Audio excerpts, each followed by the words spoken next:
5:45 पर संस्कृत की क्लास छूटनी थी, 3 बच्चों को एक जगह मिला रखा था। भीड़ ज्यादा थी, संडे के दिन कम से कम 800 का 3 बैच 800 के हैं, तो संडे कारण हो सकता है 600 बच्चे होंगे। उसके बाद में जैसे ही हम उन बच्चे जब बेहोश होने लगे, हम थे एक दो जो मेरे साथ के और थे, उन्होंने हम उन बच्चियों को, बेहोश बच्चियों को यहाँ इस रोड के ऊपर गाड़ी रुकवा करके उनकी सवारी उतार करके और उस गाड़ी के अंदर बेहोश बच्चियों को हमने हॉस्पिटल में भेज दिया। बाद में हमने जिन बच्चियों को, बेहोश बच्चियों को हॉस्पिटल के लिए भेजा, हमारे ऊपर जिस तरह से पुलिस ने लाठीचार्ज करी है, कहां से फोन आए हैं, क्या मैनेजमेंट करने के लिए फोन आए हैं, वो घोर निंदनीय है। मैं तो एक देश सेवक होने के नाते 3 महीने से कोचिंग कर रहा हूँ, 17 साल देश सेवा करी है, बड़ा अच्छा नाम सुन के पैसे भरे कोचिंग के लिए आए हैं, लेकिन जिस हिसाब से मैनेजमेंट भी थे 2-4, उन्होंने भी मदद करी, लेकिन हमने उन बच्चियों को निकाला, हमने उन बच्चियों को गाड़ियों में बैठा के हॉस्पिटल तक मेरे साथ होने ले गए। लेकिन उसके बाद में जैसे पुलिस आई है और वो जो SHO का मैंने वीडियो देखा है कि मिर्ची से बच्चे बेहोश हुए, ये बहुत ही घोर निंदनीय है। और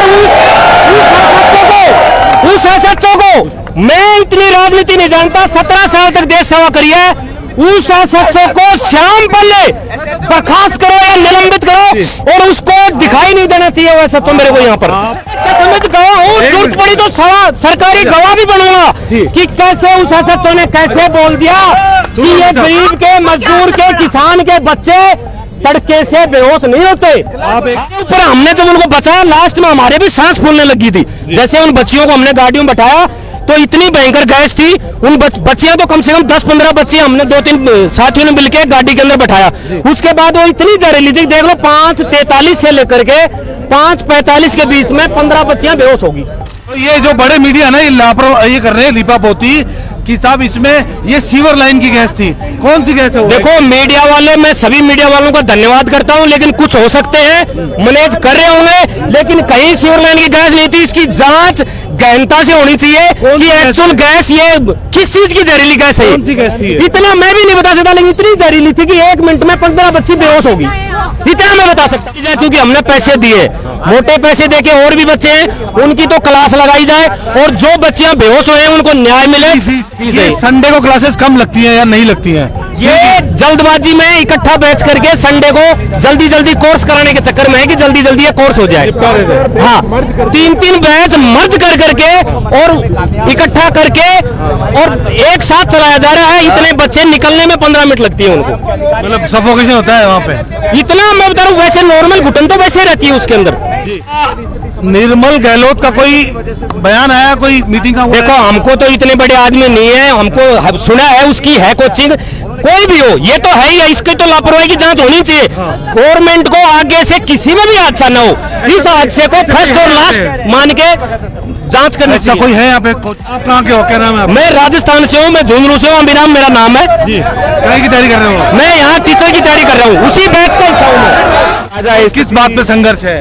ताजा स्थिति ये है कि मुख्यमंत्री जी ये चेक कर रहे हैं कि मुझे ट्विटर पे किस किसने जन्मदिन की बधाई दी, और बाकी लोग ये चेक कर रहे हैं कि राइजिंग राजस्थान में किसको खाना मिला नहीं मिला, और बाकी लोग जो बचे हैं सरकार और सत्ता में वो ये तय कर रहे हैं कि कल मोदी जी आएंगे तो क्या व्यवस्थाएं करनी है, उनका लंच डिनर कहां से आएगा। सरकार का कोई भी नुमाइंदा हम लोगों के बीच में आके बात करने के लिए तैयार नहीं है। ये आम छात्र हैं, ये देश का भविष्य है, इस देश के भविष्य से ये सरकार नहीं मिलना चाहती है। इसकी इतनी तानाशाही, इतना गुरूर है। एक सवाल देखिए, सरकार को सबसे पहले मापदंड तय करने पड़ेंगे। गरीब किसानों के बच्चे यहाँ आते हैं पढ़ने के लिए, आप मापदंड तय करो कि जो भी करियर काउंसलिंग के जो कोर्स हैं उनकी सीमित फीस होनी चाहिए। अगर अवैध रूप से जो सरकार की तय हुई फीस है उससे ऊपर अगर कोई फीस लेता है तो हम उसके खिलाफ कार्रवाई करेंगे। अच्छे वो नहीं है, टीचर नहीं है, निर्मल जी एक अच्छे एजुकेशन के बिजनेसमैन है। 161 करोड़ का जो है उनका टर्नओवर है पर ईयर का। भाई साहब, ये बच्चों का भविष्य बेच रहे हो आप। जिसकी फीस संडे को क्लासेस नहीं लगनी चाहिए, बिल्कुल नहीं छुट्टी होती है, एक दिन छुट्टी होनी चाहिए, ये कायदा है सरकार का। देखिए, बच्चों की मेंटली हेल्थ के लिए, उनकी फिजिकल के लिए, हर चीज के लिए आवश्यकता है संडे की छुट्टी का प्रावधान कॉन्स्टिट्यूशन में किया गया है। टीचर की मेंटल हेल्थ भी होनी चाहिए। बिल्कुल, टीचर से लेके बच्चों की भी मेंटल हेल्थ की बात करें, लेकिन हो क्या रहा है, एक टीचर को 4 बैच के अंदर जो है अलग अलग पैसा देना पड़ता है, लेकिन टीचर क्या करता है, जो कोचिंग वाले ऑनर है वो क्या करते हैं, एक हॉल के अंदर सारे के सारे बैच को मर्ज करके, जिसकी कैपेसिटी 100 बच्चों को पढ़ाने की है, उसमें 1000 बच्चे पढ़ाए। विनोद जाखड़ NSUI का प्रदेश अध्यक्ष हूँ, इससे पहले राजस्थान विश्वविद्यालय का अध्यक्ष रहा हूँ, राजस्थान कॉलेज का अध्यक्ष रहा हूँ। कि लोग ये इल्जाम लगा रहे हैं कि वहाँ पे स्टूडेंट नहीं है, सब राजनीति करने वाले लोग हैं। कितने स्टूडेंट है भाई यहाँ पर? इसलिए कह रहा हूँ कि जो ये हाउसेज में बात उड़ा रहे हैं ना, किसी अखबार में आया कि उत्कर्ष कोचिंग का नाम क्यों नहीं आया? अच्छा फंडिंग जी, एक बात और है, एक बात और है।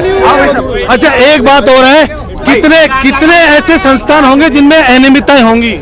A to Z 99.99% कोचिंग संस्थान ऐसे हैं जो गवर्नमेंट के रूल एंड रेगुलेशन को फुलफिल नहीं करते हैं। अगर इनकी जांच की जाए तो तुरंत प्रभाव से इन पे जो है सीज होने का। कितने लोग मानते हैं कि जो फीस है वो ज्यादा है यहाँ पर? सारे आप बात करिए छात्रों से, आप छात्रों से बात करिए सारे। ये हमारे ये विकास है, बेरोजगारों के नेता हैं। जी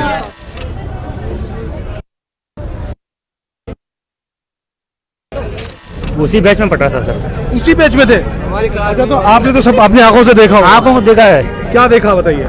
ऐसा कुछ नहीं हुआ है जो आप सुन रहे हैं। जी एसी लगा था ऊपर, एसी में कुछ ऐसी जहरीली, मैं गैस जहरीली मानता हूँ कि कुछ भी हो, शॉर्ट सर्किट हुआ कुछ भी हो, उसमें गैस निकली थी। उसी के नीचे जो लड़कियां बैठी थी उन्होंने जो घुटन सी उन्होंने बोला था सर से, तो घुटन हो रही सर ने पहले बताया था। बताया सर कोई गैस निकल रही है, इसमें घुटन हो रही है। सर ने कहा ठीक है, सब बच्चे पीछे से निकलो। 2 गेट थे उसमें सारे बच्चों को धीरे धीरे करे, सारे थे। जो लड़कियां वहाँ पे बेहोश हुई थी, 7-8 बच्चियां थी, उनमें से खुद में मैंने 2-4 लड़कियों को नीचे लेकर मैं खुद आया था, गोद में रख के उनको मैंने बेहोश तो हुई। हाँ, लेकिन सुनने में ये आ रहा है हाँ, कि उस हॉल में ज्यादा बच्चे बैठा दिए। नहीं सर, मैं खुद वहाँ पे था, उसमें इतना स्पेस था। अगर 50 बच्चे और होते ना तो वो भी आराम से बैठते। कितने बच्चे थे उसमें? उसमें होंगे लास्ट बच्चे होंगे 250-300 बच्चे थे। सर गरिमन रही कि उस बैच में कम थे, क्योंकि उससे पहले जो सुबह बैच लगता है। नाम क्या है आपका? मेरा सुरेंद्र है, मैं नागौर से हूँ। क्या पढ़ाई कर रहे हैं? सर मैं LSA की तैयारी कर रहा हूँ। आप भी वही थे?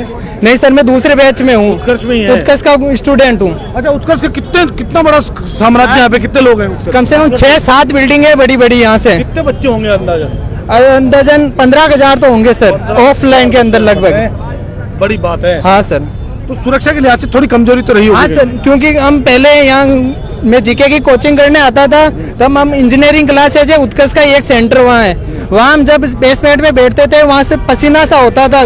बरसात का मौसम था, हम मैनेजमेंट को शिकायत करते थे तो बोलते ऐसे चालू कर लो, सही हो जाएगा।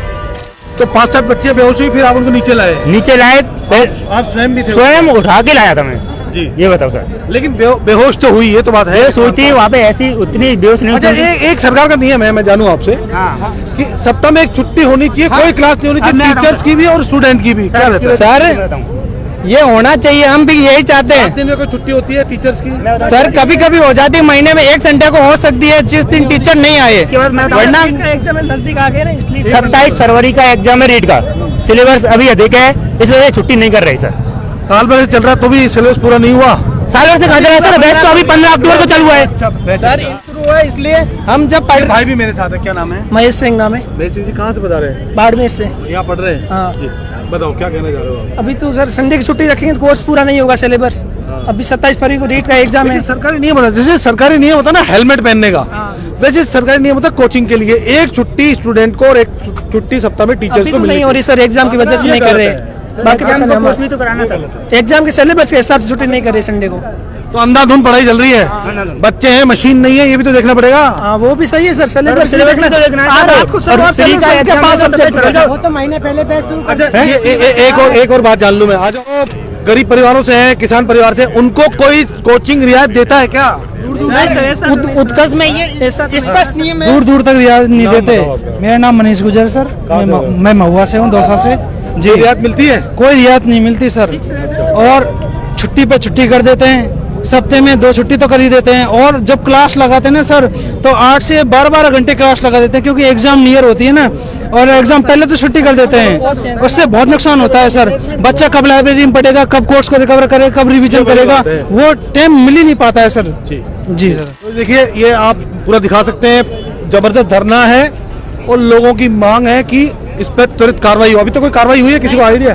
कहीं ना कहीं जेडीए की टीम आई है, उसने लगाया है यहाँ पे, अच्छा सीज कर दिया गया है, हमने आपको दिखाया अभी। सीज कर दिया गया है, मैं अब तक इतना ही बताया गया है, बाकी हम ये चल रहे हैं, ये उन्होंने बाकी जेडीए की टीम और आके बताएगी हमें।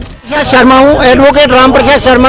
मैं गोपालपुरा बाईपास व्यापार संघ का पूर्व जनरल सेक्रेटरी हूँ। मैं अभी तक भी जनरल सेक्रेटरी था कुछ दिन पूर्व। मैंने इस्तीफा इसलिए दिया है कि यहाँ गोपालपुरा बाईपास पे अवैध बिल्डिंग है और उन अवैध बिल्डिंगों में कोचिंग संस्थान चल रहे हैं। ये अवैध बिल्डिंगों में क्या गलतियां कर रहे हैं ये लोग बेसमेंट में भी इवन ऑफिस चला रखे हैं। हाँ, मैं उदाहरण दे रहा हूँ, आकाश कोचिंग इंस्टीट्यूट आप देखो, 4 बिल्डिंग है उसकी, चारों इलीगल है। और मैंने जब नोटिस दिया तो वो लोग क्या मेरे को डिफामेशन का केस किया, मेरे पे डिफामेशन का केस करेंगे, दादागिरी करते हैं। 15 नवंबर को सीएम साहब को लेटर लिखा, यहाँ जेडीए बायलॉज के खिलाफ बिल्डिंग बनी हुई है, सेटबैक का टोटली वायलेशन है। इस वारदात के बारे में क्या कहते हैं? वारदात इस घटना के बारे में हमने पहले ही प्रशासन को सचेत कर दिया था कि इस तरह की कोई भी घटना घट सकती है।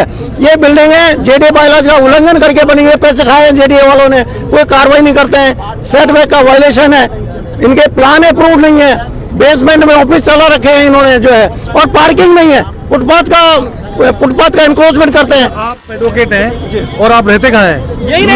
आप यही रहते, मैं आगे बढ़ रहा हूँ जी। मेरी भी बच्चों के लिए मेरी भी बिल्डिंग है गोपालपुरा बाईपास।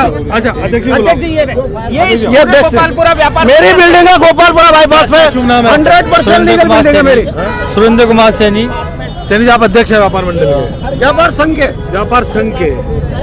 तो इस घटना के बारे में क्या कहते हो आप? ये घटना बहुत दुखद स्थिति में हुई है, ऐसी घटना नहीं होनी चाहिए। इनके फायर फाइटिंग सिस्टम को भी दुरुस्त करना चाहिए, पार्किंग की व्यवस्था होनी चाहिए, आगे से क्या हुआ? निश्चित रूप से यहाँ पे जहरीली कोई गैस है और ये टोटली लापरवाही है।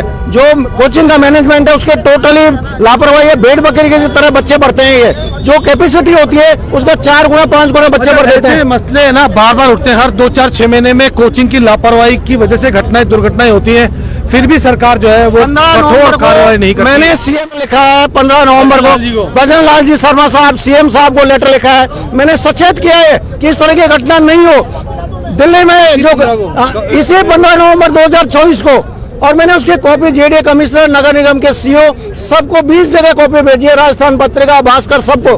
कोई कार्रवाई नहीं हुई। ये लोग पैसे खिलाते हैं प्रशासन को, जेडीए वालों को पैसे खिलाते हैं, नगर निगम के फायर डिपार्टमेंट वालों को पैसे खिलाते हैं और ट्रैफिक पुलिस को बंदे देते हैं।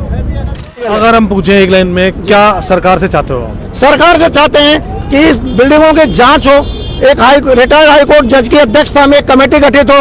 अदरवाइज इन्हीं को बोल देंगे ना, जेडीए वालों को बोल देंगे तो इनके भ्रष्ट अधिकारी आएंगे, लीपा पोती कर देंगे, खाना पूर्ति कर देंगे। अवैध बिल्डिंगों को जिनके प्लान अप्रूव नहीं हो, जिनमें पार्किंग की प्रॉपर फैसिलिटी नहीं हो, जो जेडीए बायलॉज के खिलाफ बनी हुई हो, उन बिल्डिंगों को और बिल्डिंगों की कैपेसिटी के हिसाब से बच्चे बैठे, अदरवाइज उन बिल्डिंगों को सील किया जाए। बहुत धन्यवाद। तो मेरे साथ ये जो स्थानीय लोग हैं और व्यापार संघ के अध्यक्ष भी हैं, लगातार ये शिकायत हमेशा उठती रहती है कि बिल्डिंग बायलॉज का लगातार उल्लंघन है, जेडीए मिला हुआ है, ट्रैफिक पुलिस मिली हुई है, लेकिन अब समय आ गया है कि बिल्डिंग जो समझ चाहूंगा जो कोचिंग संस्थान है उन पर कार्रवाई हो और बच्चों को राहत मिले, अभिभावकों को राहत मिले। जो लीगल बिल्डिंग में है वो चले, जो इलीगल बिल्डिंग है उनमें कोचिंग संस्थानों की जांच होकर उनको सील किया जाए, बंद किया जाए, ध्वस्त किया जाए उन बिल्डिंगों को।